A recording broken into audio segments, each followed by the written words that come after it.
Hello and welcome to Foxy Rocks Reviews. Today we'll cover the important topic of transgender individuals using GoFundMe to support their surgery goals. I must admit here we were still kind of in the middle of getting all the feminising series out, and then an interesting piece of news broke about.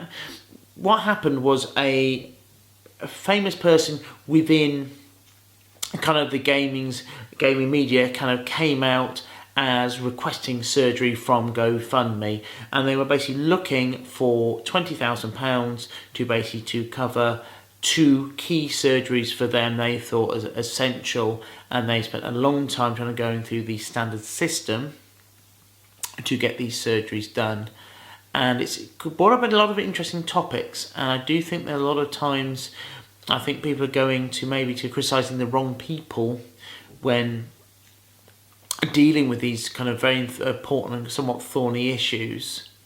I think the first thing I think that was is kind of congratulations really. I'm kind of really pleased that they've got, this person kind of got what they wanted really. They raised their money in like 10 days, which is amazing. And I wish them all the good luck, for their surgery, for, a quick recovery, and, kind of looking forward past that, of course, to having a really great life. But I think here one of the key things is that they raised a lot of issues, and there's lots of things kind of deep down which I think that kind of need to be highlighted. A lot of the times they were talking about 41% of trans people attempting to commit suicide, massive numbers, and a lot of people feel very stuck and trapped, and they definitely need support. And I think to some degree support and progress is the key things here that people are looking for. When kind of doing a little bit of kind of research for this video, it was I saw something in the news very recently about the NHS and funding, and it's a big issue at the moment with them having enough money to provide the services that they need.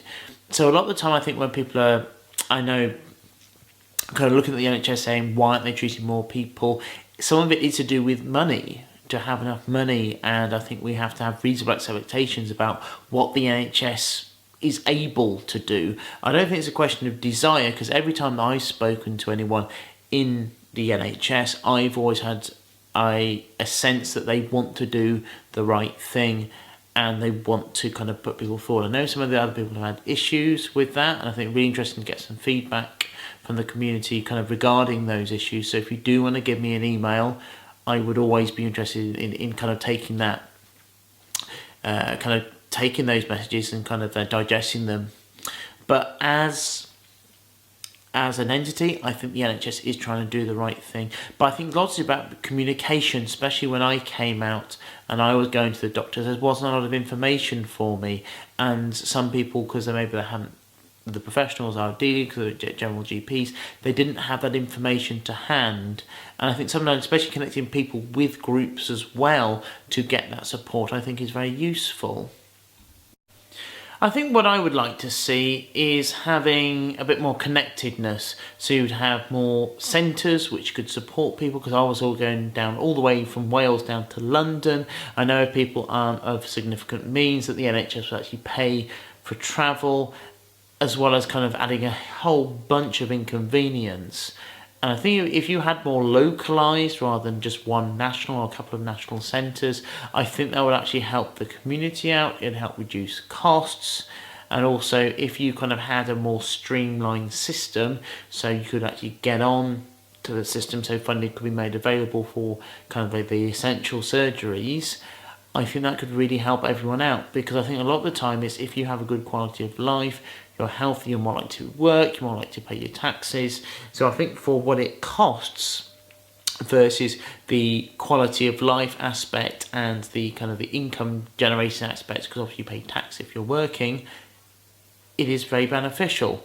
So that's why I would focus. And I think also just getting communication, everything tied in together. So you don't necessarily have to have a massive psychological team behind the scenes to do loads and loads of counselling. I think it might be better to connect people with groups as well in the vast majority of cases, so they've actually got that social support as well. So they've got, people got similar experiences, can help with any kind of questions in terms of kind of